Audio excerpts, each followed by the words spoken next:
I'm going to mute everybody.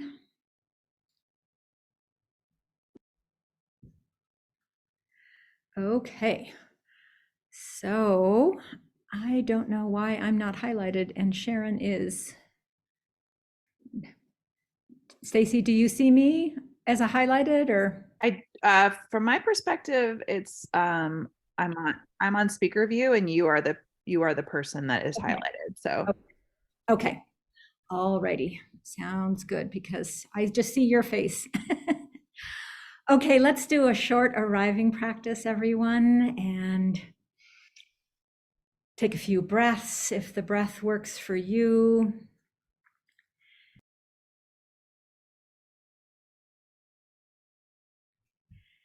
Noticing how deep your breath goes in.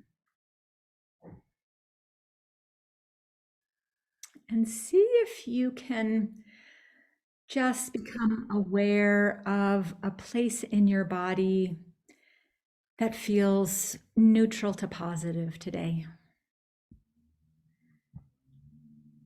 So, something that you can sink into a bit, something you can breathe into, a part of your body that may be working well or good enough.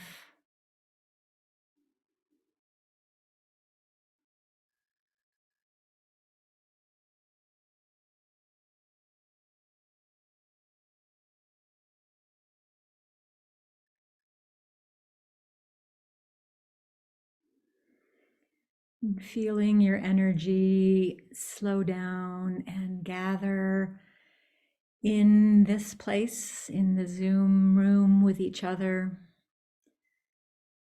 pulling in any threads of other busyness, and just come back to your body.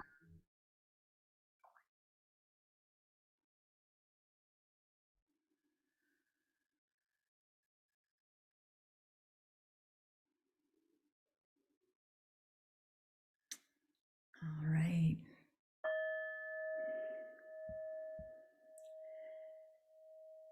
It's always nice to sit with each other, but I have wonderful information that I would like to share with you. So, since this is only an hour, I am going to just give a little overview. I have a very short PowerPoint that will be posted along with this recording on the grad site. And I wanted to frame this class with just a little touch in about safety and our nervous system, not real detailed polyvagal work, but just a little touch in because safety is by far the most important aspect in trauma-informed teaching. And creating safety is job number one. At least having the intention and trying to put the pieces together that we can from our end. We can never guarantee 100% safety, but we can do our best to co-create that. So, are there any questions before I take a dive into the PowerPoint? Okay. Oh, let's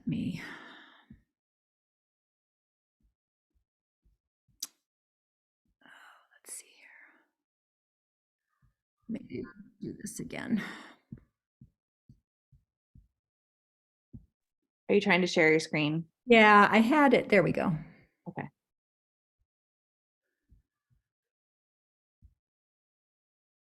Okay. So I look at this as definitely explorations. I really want to do some Q&A, have time for that because I think that's where a lot of richness can come into. So if you have been around me at all, you know that I love to orient. Orienting is a practice from somatic experiencing, Peter Levine's work with trauma. And it's a very powerful mindfulness practice for coming into the present moment. And basically it's, looking around the room using eyes, ears, turning your head and neck, listening, maybe noticing touch and contact with the chair. The reason orienting is such a powerful practice is that when we turn our head and move our eyes and listen with our ears, we're activating the vagus nerve, which has a lot to do with being settled, being in our parasympathetic rest and digest safe place. So movement of the head and the neck and using eyes and ears and noticing what's in the present moment brings sensory information into our body that helps us settle.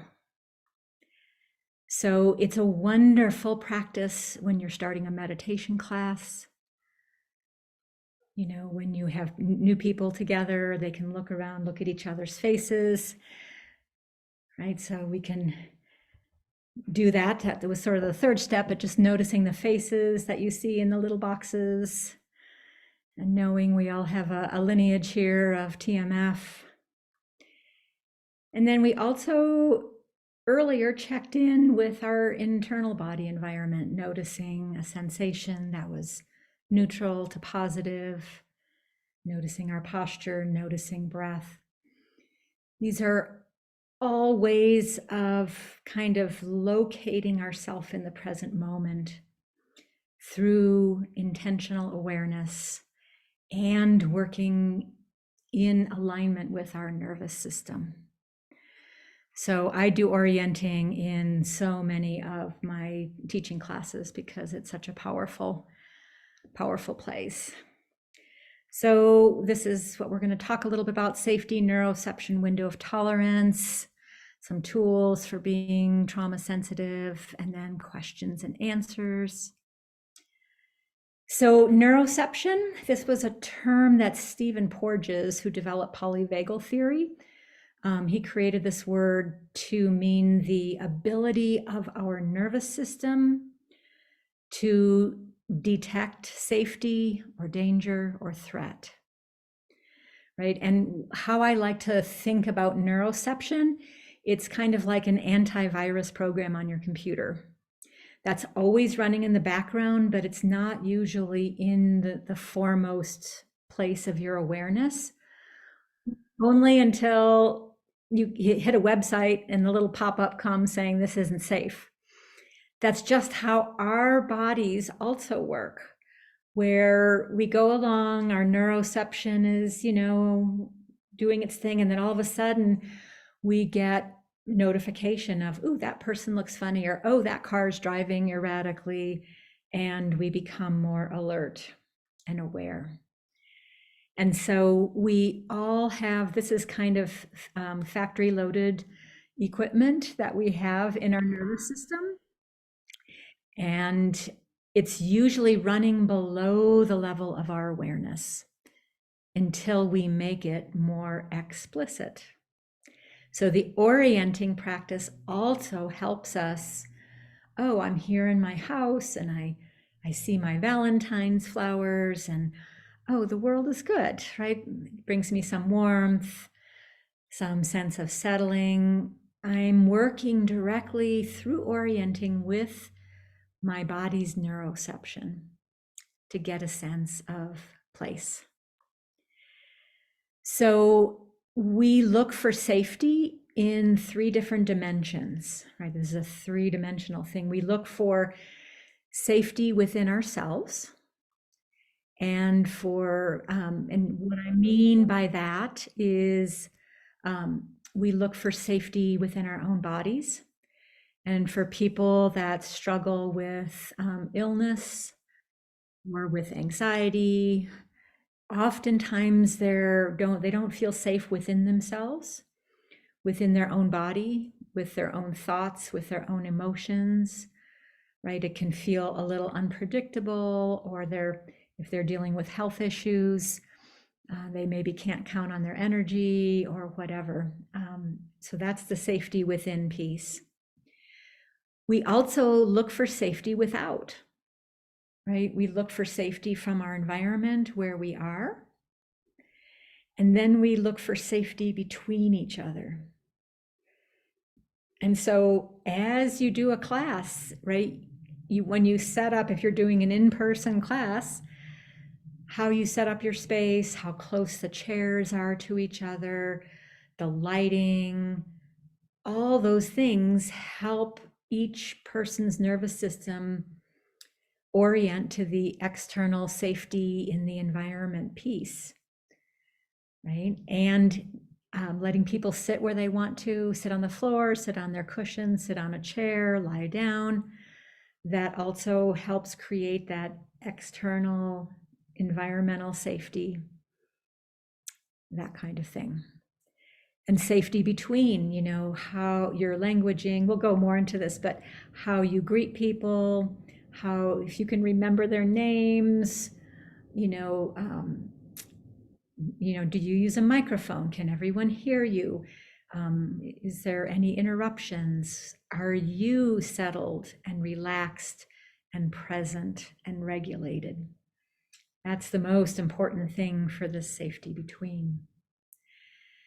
The safety within, there's not necessarily a whole lot that you can do with that other than what you're teaching, right? Mindfulness is so powerful to help people begin to learn that they can feel a bit safer with themselves. They can feel like they can settle, that they can notice something, that they can maybe even notice something positive or neutral.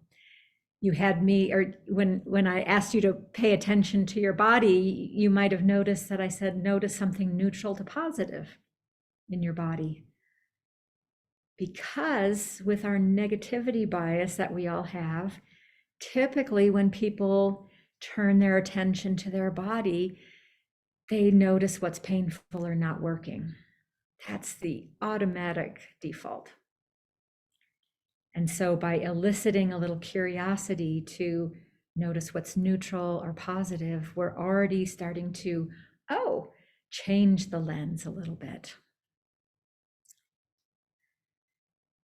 So in Deb Dana's book, Polyvagal Exercises for Safety and Connection, she identifies 3 needs that all nervous systems need to create safety.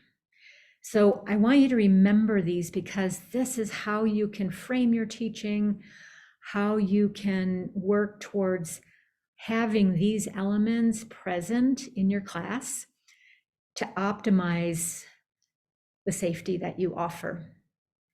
So the first one is context, right? I gave a little context in the beginning of this class. This is what we're doing. I've got a little short PowerPoint.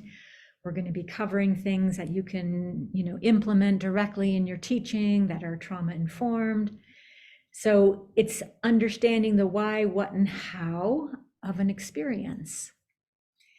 And, for those of us in Western culture that have such an active neocortex in our brains, we like to know why we're doing something. And it satisfies that piece, and it kind of creates a scaffolding for the experiential piece, which helps people feel a bit more secure, right? Because we're really asking people to travel to places within themselves that may be very new territory. And so what's the guardrail or the scaffolding that can help them feel a little more secure? So that's context. The second one of the C's, it's 3 C's, is choice. So when a person experiences an overwhelming or traumatic event, and I define that by any experience where we feel overwhelmed and unable to respond in the way that we would like. That can be a definition of trauma. Another definition can be too much, too fast, too often, or too little, too often, right? Especially in the relational realm, a lot of kids get way too little, way too often from their caregivers, and that creates relational trauma. So too much, too fast, too often, or too little, too often can also be a way to look at or define, what can encompass trauma. And when we have overwhelming or traumatic experiences, we lose choice, right? We oftentimes feel overwhelmed where we don't have the capacity to do what we want to get away or to say something or to, do something different. So we lose that choice. So we never want to box in a nervous system in our classes, right? And so if a person wants to stand up during your meditation, and if you can offer choice right away, then all of a sudden it's like, oh, I don't have to just do it one way. Oh, okay, right? And so you're preventing an experience where they may default into, this doesn't feel safe, I'm going to disconnect and I'll just sit here and tolerate this, right? Or, oh, I don't like this, I'm just gonna, And so choice is just so important. So even when you teach about anchors, teach about the breath, but also offer at least one or two and other anchors that someone can use instead of the breath. It's amazing how little that happens. I teach on Insight Timer. I have for quite a number of years now, and I do live sessions most every Saturday. And one of the things that my group always says is, I didn't think that I could focus on something other than the breath. Oh my God, this is revolutionary. Because a lot of teachers are the more traditional, and this is what you do. And people don't feel like they can deviate from what the teacher says in order to take care of themselves. So I try to offer that kind of choice. And then the last C is connection. So we're all broadcasting signals of safety or threat or warning or stress. If I came on and said, oh my God, we have to talk about connection now. Like, oh my God, my morning was just so busy. Oh, but we're all here together. Okay, let's connect, right? That's not going to do it. My intonation, my fast gestures, the speed of my voice may make other nervous systems feel like, uh-oh, I'm not sure I want to connect with her. She's kind of, a little too zippy for me right now. So, right, we need to take responsibility for our own resonance and grounding as we come to class.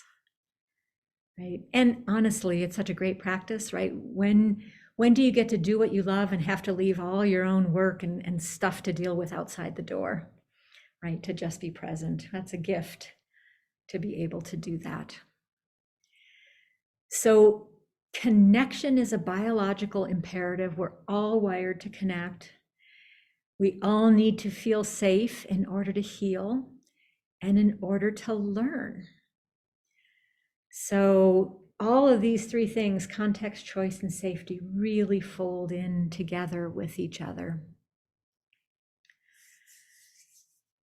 And so safety is relational, and I've covered a few of these things already, that we're wired to look for this connection. And many people come to mindfulness classes to look for connection with kindred spirits that are on a personal growth journey, that want to settle together. It's very powerful. And mindfulness in itself inherently offers safety due to our efforts to embody non-judgment, openness, curiosity, all of those qualities that are part of mindfulness are all qualities that invite safety, that they can do with themselves and that we can model for the class.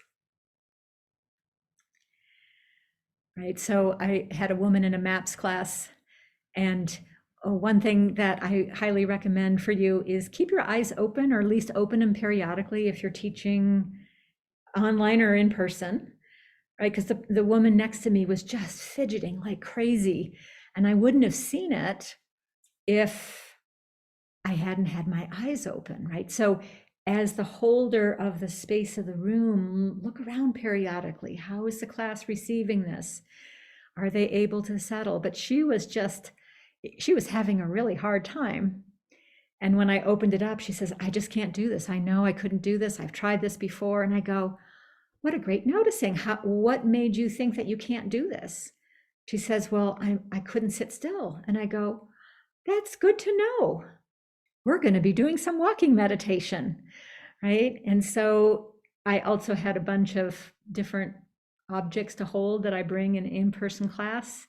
And I had kind of a squeezy ball. And so I gave that to her, and she was able to kind of settle right down, right? Because she had something to where that energy, that fidgetiness could be channeled. And so if you're working with people with neurodivergence, right, having in your in-person, having props, or inviting your online students that if they need a prop, something that they can hold, that they might be able to squeeze, that can be an anchor for them, right? And so that particular student did best with the walking meditation, but it really helped her to have something to hold in her hand, right? I would not have been aware of it, and she may not have even shared it had I not opened my eyes. So keep orienting to your class, to your students. Where are they? What do they need? Do they need a break? Are they fidgeting? Are they zoning out? What's happening? And as we talked with neuroception, that safety is relational. Am I safe within myself? Am I safe with another? Am I safe in my environment? And I just threw this in here. This is your vagus nerve from below the brain. I just love this picture. It's a 1500s etching, an engraving.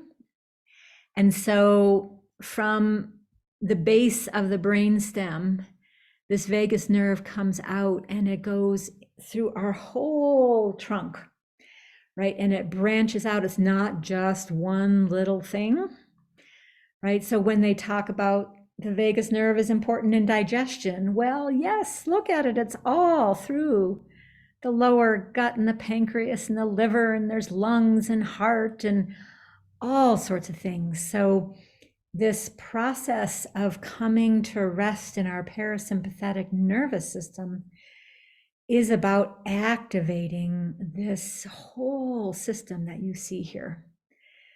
And for me, visuals are always so important to see, like, wow. So if a student says, oh, my stomach's been gurgling, you can say, yes, we got the vagus nerve going. This is wonderful.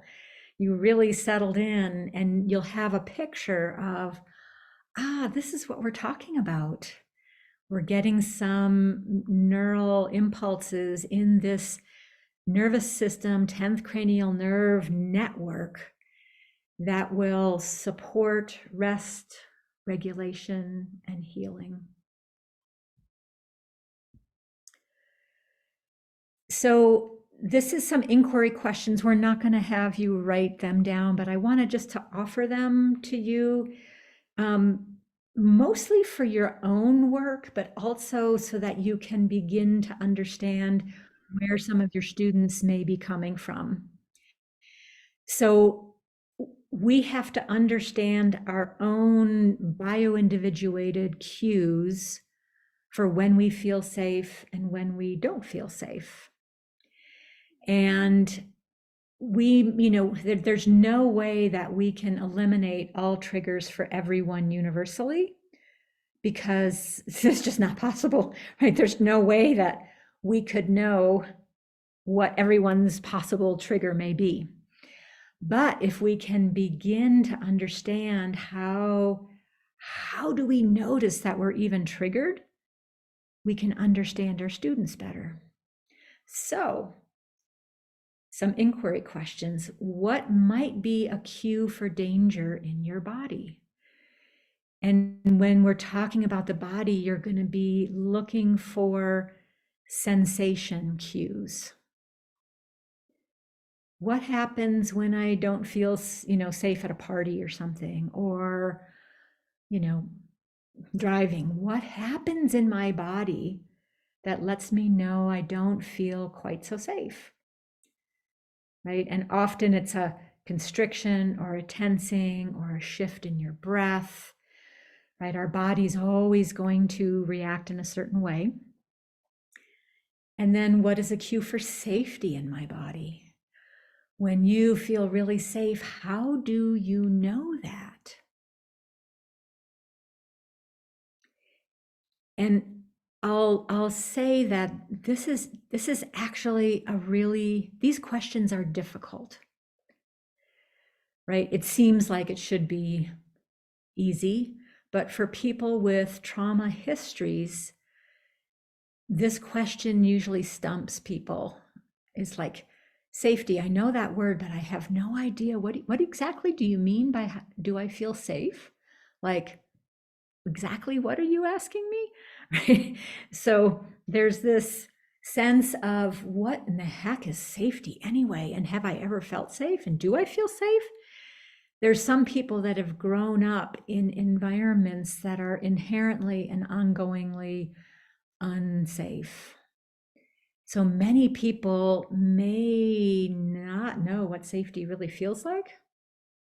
So this can be a very new experience, and they may not be able to answer this question.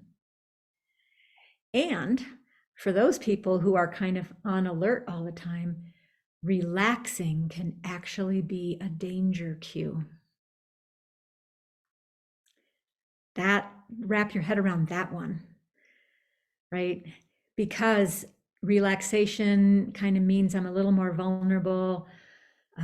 I have to settle, and that may be then I'm not aware of something that may happen, right? My guard is down.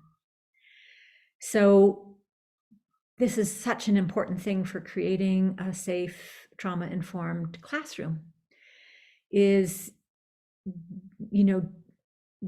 don't have it as an objective for your teaching that everyone is deeply relaxed. That may not be helpful for people, right? But to give them choice. And this is why eyes open, eyes closed choice is so important. Some people feel really unsafe with their eyes closed because they can't see what's happening in their environment. So again, offering choice. And then I go on with some of the inquiry. What is a cue for danger in a, immediate environment? And for some people, a loud noise. For some people, it might be, bright lights or fluorescent lights. If someone has environmental sensitivities, someone wearing perfume or essential oils can be a danger cue for someone with sensitivities. I used to teach in the evening when I had a space, and once everyone was in class, I would go lock the front door because it was dark outside. And I needed to not have to be aware of who might be coming in the front door, right? So that was something that helped me be more relaxed. I knew the front door was locked. Whew, okay, it's just us, right? So what are cues for safety in your environment? What type of music? All of this kind of thing. And then with a person, what's a cue for danger with another person? Maybe an angry face, or someone that is yelling, or someone that squints. I mean, we don't know, right? But for you to begin to explore these cues in yourself can give you some deep understanding about your students, right? You might have a student come in and just constantly be looking around, and it's like, oh, they might just be orienting. They may not feel settled. Some people cannot sit with their back against the door opening, right? They want to be able to see who might be coming in, because maybe they got rear-ended, so they don't want to have an open space behind them, right? So there's so many more cues and triggers that you can possibly know. So remember that everyone has their own story of their history in their body, and everyone's cues will be different. So what happens when we've experienced some overwhelm or trauma is our body says, well, we're not going to forget that. So let me be really aware. Let me be even more vigilant, right? We saw this with COVID, and especially in those early months. Ooh, we knew exactly that 6 feet space, right? It's like, well, that person's too close. They're probably 5.5 feet away. Get it, you're 6 inches too close.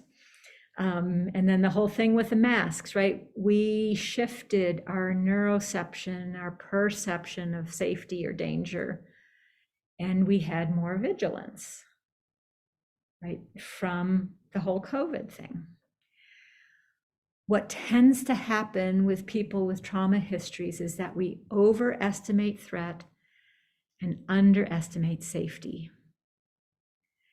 So there may be people that say, I never feel safe anywhere. And it's like they may actually be in a safe place, but their system is having trouble receiving and registering it.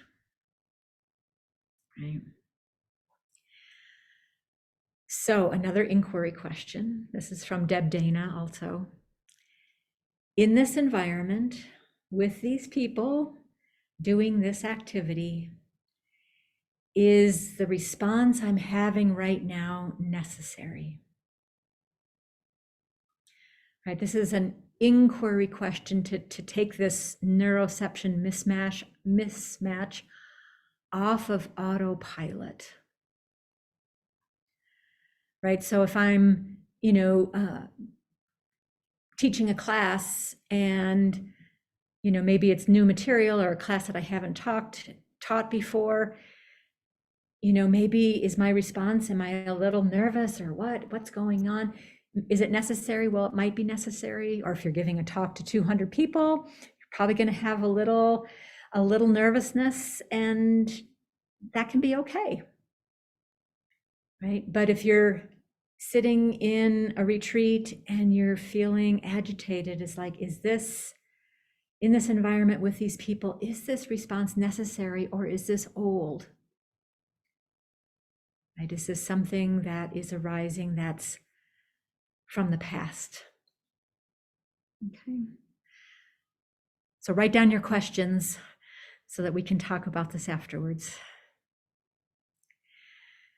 So these are some tools that you can use in your classes. I've been weaving many tools in, giving options, right? This is part of that choice. I often will always, use what anchor works for you, an object, hearing, touching, tasting, smelling, breathing, seeing. There's also a term that I had never heard of before, the reverse warrior practice. Amy Schmidt and Dr. John Miller gave it this name, and it's kind of like a homeopathic principle, less is more. So shorter practice periods, not as much attention in the body, good body self-care. Do you need to lie down for this? And there may be some people that like, well, I really like Zen. It's so hardcore, right? And I want to heal. So I want to heal, and I'm going to just do this. What may be necessary is this reverse warrior, a softer leaning back, less is more, less practice periods, taking care of your body, move, less effort with more of a focus on balance, grounding, just being right here, right? Instead of achieving, enlightenment or, Buddha nature. But can I just be right here, right now, and feel safe enough? That's a huge ask. I'm going to talk about titration and pendulation, orienting to the present moment, like we did, orienting in a very physical way, right? and then really deep self-compassion. And this is where I have found curiosity is so important. Oh my goodness, I just looked at the time. I'm going on. Trauma survivors are often very hard on themselves. And so, bringing in compassion is very powerful. Co-regulation, I think I've already talked about this. Your state will impact everyone else. And we all resonate off of each other because nervous systems co-regulate with each other. And then I think this is my last slide. You can study this later. This is kind of my polyvagal slide. We want to be in the green zone, which is our parasympathetic vagus nerve state of being calm, connected, curious, safe enough, settled.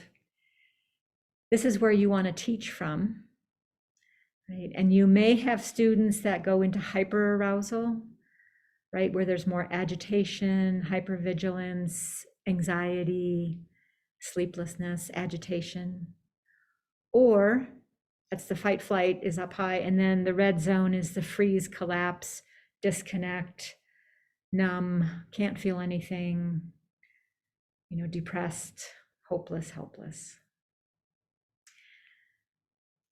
So that's a whole nother workshop right there. So let me stop my share. Okay, I'm going to, any questions? This was a lot of information. So.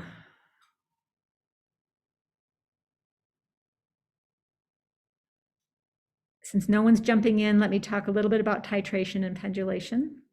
So titration is this kind of reverse warrior, less is more. Doing just a little bit at a time, a tiny bit. So this is where focus on just 3 breaths, or just notice a body sensation and then come back out and notice something in your environment, right? Titration is just enough to create some interest, but not to overwhelm the system. And this is where meditation students often get overwhelmed, is because they're too focused for too long. There's maybe too many sensations, too much is happening with their breath. And then it's like, whoa, this is too intense. I can't do this. So just step in, step out, come into your body, come out of your body. Just a few minutes, practice. They can sit and observe the rest of the class if they feel like they don't want to pay attention in the guided part of your teaching. Okay, so that's titration. Pendulation is just shifting our attention, right? I'm noticing something inside my body, and then I'll notice something outside in my environment. I might notice a thought, and then I might notice, oh, when I have that thought, what happens in my body? And then I'm going to notice something in my environment, right? So pendulation is inducing some flow as opposed to being locked in on one thing, which can be overwhelming to a nervous system that has been overwhelmed. Okay, Carissa, if you can unmute yourself. I think so. Thank you so much. I really appreciate your presentation. I learned some new things. And one question I had was, I just returned yesterday for the first time since pandemic started, returned to leading a public drop-in at a local hospital, half an hour on Wednesdays. And so my first question is, how to open this up when your time is very limited? We gather at 12:30, we give an extra 5 minutes for the hospital staff to show up. And so how to make a safe space without taking up a lot of time or over explaining. Yes. And then my context also too, is I noticed the people that were there yesterday were people at the hospital who were in pain and anxious. So I'm very interested in, someone was waiting for results, and someone else was there for x-rays and was having trouble breathing. So I offered some other anchors, but that's my context. And I'm curious if you have any suggestions for that. So if you can remember that safety is an experiential piece, not a mental construct. I don't usually talk about safety much unless I'm teaching like a 4-week class or my MAPS class where we talk about confidentiality. But in just a little drop in, welcoming, sit wherever you like, if you need to stand, whatever to make your body comfortable. So glad you're here. So you want to have a connection, the welcoming. We're going to do, maybe 15 minutes or 20 minutes of a guided practice. There'll be a little time for questions. There's your context. Feel free if if you don't want to do what I'm saying, just feel free to sit here quietly. That's okay too. Right? Which again opens up choice. They don't have to follow. And then I would just go into your practice, right? Offering a number of different anchors, offering some, curiosity actually is a trait of that green zone, of that relaxed present. So if you can even induce curiosity, that is a way to induce some safety, right? And just letting people know, some of you will really like to follow the breath, others of you won't. It may not be helpful. So find a sensation or an object that you can attend to, that you can keep coming back to. Maybe the feel of a scarf around your neck, or the color of the window in this place that we're sitting today, etc. So you'll get very stealth with how you weave safety, and knowing that your presence and what you emanate is going to be the biggest way to set the tone for safety. Great, thank you. Okay, so Amina is saying, I'm teaching a 30-minute morning drop-in with healthcare twice a week. How can I frame a request for cameras on so I can read the room? I've asked for clues by what do you feel in mind, body, heart, and selected an appropriate practice. Notice cross-talking, yeah. Yeah, so usually I will mute everyone on a Zoom Zoom meditation, so that there isn't cross-talking. But you can just say, to enhance the experience for all of you, please let's not do cross-talking or cross-chatting. And if, just give me a read in the chat, put 2 or 3 words of what's happening for you right now so that I can create a meditation. Right, so you can set some scaffolding, some structure and you can frame it, to enhance everyone's experience. Since we only have 30 minutes, they may want to be off camera, and I usually honor that because especially healthcare people are so overwhelmed. But at least if you can get a read of where they're at, that can be really helpful, either by languaging, or you might just say, if you could have your cameras on for 30 seconds, I just want to see your faces. I love to see all the humans, and let's do a little connection with seeing each other's faces for a moment. And then if you need to, you're certainly welcome to turn your camera off. Something like that. Hopefully that addresses the question, Amina. Any other questions? Yes, Madeline. Hi, I really appreciated the question before and how you answered that most of the safety cues that we give are just experiential. We're not going to be explaining it to everyone.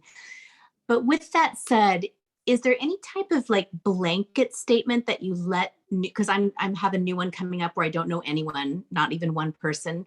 And so is there something that you would say as a blanket statement, like my intention is for everyone to feel safe, and something where they just know that it's on your radar? Yes, yes. And especially, even with a drop-in, but if you're starting especially a longer class, is, it's my intention to have a space where we can all settle and we can relax and it can be safe. Please feel free to make a request if you have a safety need, or if you have a pronoun that you prefer that we use, or if you can't hear me, if you need me to speak, or maybe we need to reposition so you can sit with your good ear close to me. Confidentiality is something I usually bring in, that you can certainly share about your own experience, but not other people's.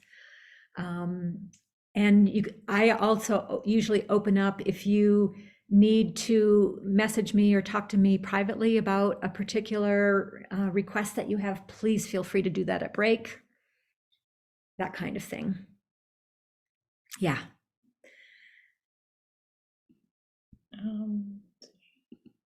Julie, did you have a I do. I sort of did have a question.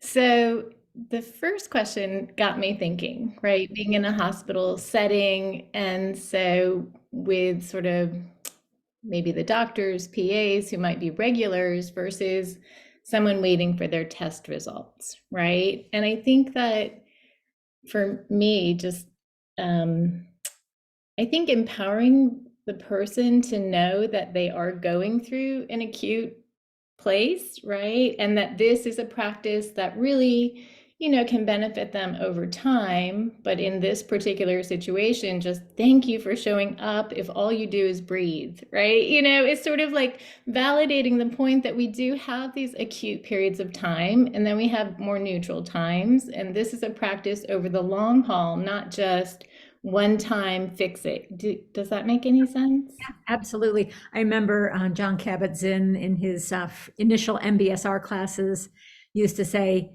if you're breathing, there's way more right with you than wrong. Right. And that's kind of like, okay, like there's something that's going okay, even though I'm really nervous. It's like, yeah, I'm so glad you showed up. It's really hard to sit with that. Yeah. Yeah. We definitely want to empower. And, I certainly wouldn't want the person to focus on their anxiety for the practice. They may need to, notice the feeling of their hands on their jeans and that they're right here, and they're showing up for themselves no matter what stress is present. Kindness can be a very powerful place to be. Yeah, great. Thanks, Julie. Anyone else? Has anyone had ever a student that just really got completely overwhelmed? Yeah, so Madeline's shaking her head. Yeah. Do you want to share anything about that, or how you handled that, and Jamal? I was actually wondering, this was a class that was taught by another facilitator. It was about 22 students and one facilitator. And in the middle of a long sit, a person just kind of started crying / screaming, and got up and ran out of the room. And I'm sure as a facilitator, she really struggled between, how do I hold space for this group? How do I help this other person? And so she chose to hold space for the group. And when we came out, she addressed it a little bit, but I would, of course, on my end, I was thinking, oh my goodness, what would I do if this were me? So I'm putting that on you. What would you do if this were you? I think for me, what my choice probably would be is I would, just say to the class, so let's send some compassion to our classmate and continue with your practice. I am just going to go check on them and because I'm sure everyone was wondering. And sometimes if you don't name what is the big elephant in the room, everyone's like, did that just happen? Is that really okay? The teacher's just going to sit there and keep teaching? Okay, so just notice what happened in your own system with this person's experience. So I'd invite all of us to settle, take some breaths. I'm gonna go out and check on our classmate, and then I'll come back in. So, take care of yourself. If you need to open eyes, lie down, stretch, you can keep sitting. I'll be right back. That's how I would do it, because I wouldn't be able to teach knowing that a person was in severe distress out there. So, great. Jamal, I don't know if you want to share at all about your experience. I'll share. I originally thought about what had happened to me on retreat, but now there's actually 2 other scenarios that I also have happened. So I think, given that this is kind of orienting towards being a facilitator, I'll do those unless people want to hear about my own. There was one time I was in yoga teacher training, and it turns out one of the fellow teachers her father had just passed. Like, I hadn't seen her in a while. I was like, hey, I missed you. Like, how's everything going? And she's like, yeah, my dad passed. And I was like, oh, okay. I'm sorry to hear that. Is there any way I can support? Thinking that was the best way to be there for her. And she was like, no, I'm fine. Thank you. But later in class, she kind of had a breakdown and had to remove herself. And I tried going up, and I didn't know what to do at all. Because I was a student as well, but, trying to hold space. And I was like, what do you need? Is there ways I can support? Kind of going back from what I learned with coaching, didn't really work, because I don't think she knew what she needed. So she was kind of just looking at me crying, and I'm kind of looking at her like, how can I help? But then someone else came who was actually a instructor, and she just sat down and had a conversation, been like, hey, how's everything going? I just want to check in with you. Like, how are things? I think I've still been thinking about that in my head, because I feel kind of guilty for not being able to show up the way I wanted to.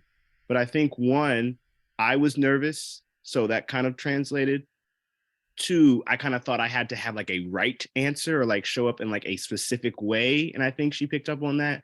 3, I kind of dumped it on her, like, hey, I know you're having the crisis of your life, but tell me what you need so I can give it to you. You know what I mean? Like, I don't think that was the most effective way. Versus the teacher, I think she was just human to human. Be like, it didn't really mention the crying, which is like, hey, I'm here for you. I just want to know how you're doing, and just, anything that you want to say or talk about. Like, just being that good friend that we've all either have been or needed would seem more effective than me coming at it from like I have this training, I have this obligation to help because I've done this. Did not work well. Yeah. And then, yeah, So the other time. just a little point before you go on is having an agenda can always get in our way. Yeah. And again, when people are in distress, having a kind presence, a safe presence next to them. I mean, you could have just said, is it okay if I just sit here with you? And just wanted to just connect. And I'm here. And yeah, I'm here. So our presence is very powerful. Yeah. And a presence that is not flustered by what's happening with them. That is a skill for all teachers of like, whoo, this person is really activated and I'm kind of triggered too. And how can I ground myself so I can be that safe presence, and where that student or person is in distress has a good anchor in me to connect to. Mm-hmm. Right. So that is a skill. That's a lifelong project. It's hard. It's really hard. And I think I'm going to pass on your second one just because we have 5 minutes left, and I just want to see. Didn't know that. That's okay. Thank you, Jamal. Any other questions before we wrap this up at all?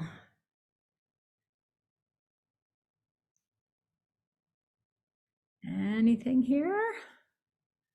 Well, Jamal, do you want to come back on? We have 4 minutes.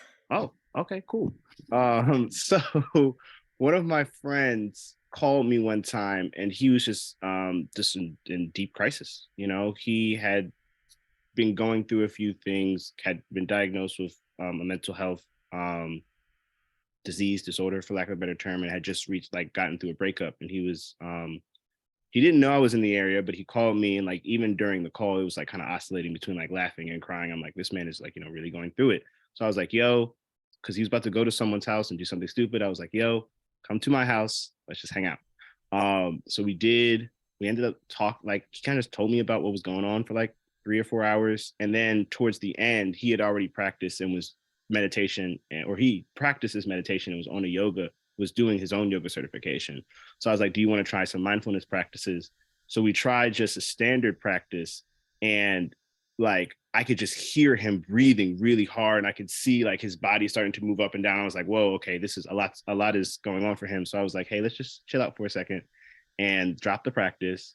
And I was like, I'm curious, is there anywhere in your body that is not as activated? Yeah. And because I learned my lesson for the first time. So he said his nose. So I was like, okay, why don't we do a practice where we just focus on the sensations of your nose? And we only did it for a couple minutes, but that tended to really help, because I find even with him or other people I work with that can be pretty activated, kind of what you said, most people think it can only be the breath. And I know for me, the breath triggers me or can trigger me. So just the realization that people can find other places has really helped. And even in this one training I was doing, the best way it was ever described to me is sometimes it's our job to help people discover and cultivate not trauma, like whatever that is for them. And it can look different and be in different places. Neutrality, and what's a neutral sensate? Noses and ears are very neutral for most people. So wonderful. So you did a thing called pendulation. You had him shift his focus from the breathing that was really activating to find a more neutral, less activated place. Yeah. You titrated, made it short, dropped the practice. You did bingo. Yeah, great. Thank you for that. Thank you. Took a little trial and error, though, I will say. we may mess up a few times. Yes, for all of us. So I am going to come into gallery view because I want to see all your faces. Sorry, before you let everyone go, Banu, I just wanted to say thank you again for also if they want to follow you, or are you offering anything anytime soon? I forgot to ask you this before.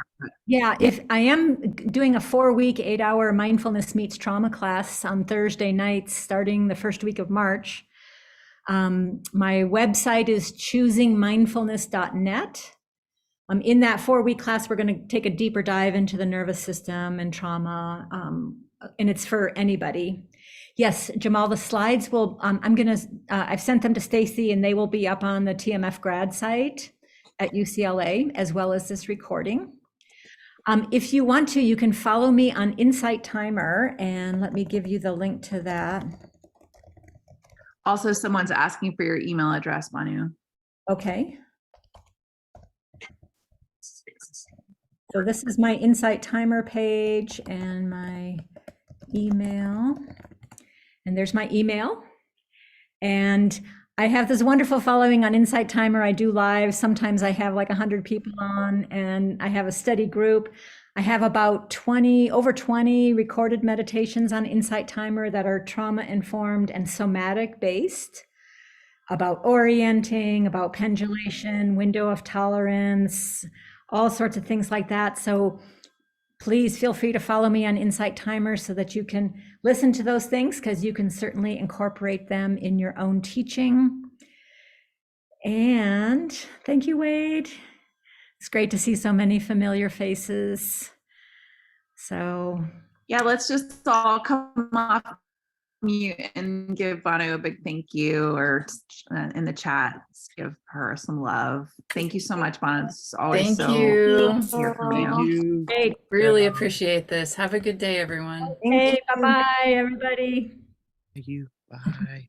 Thanks, Bye. Banu. Bye. Bye. Veronica, so nice to have you on.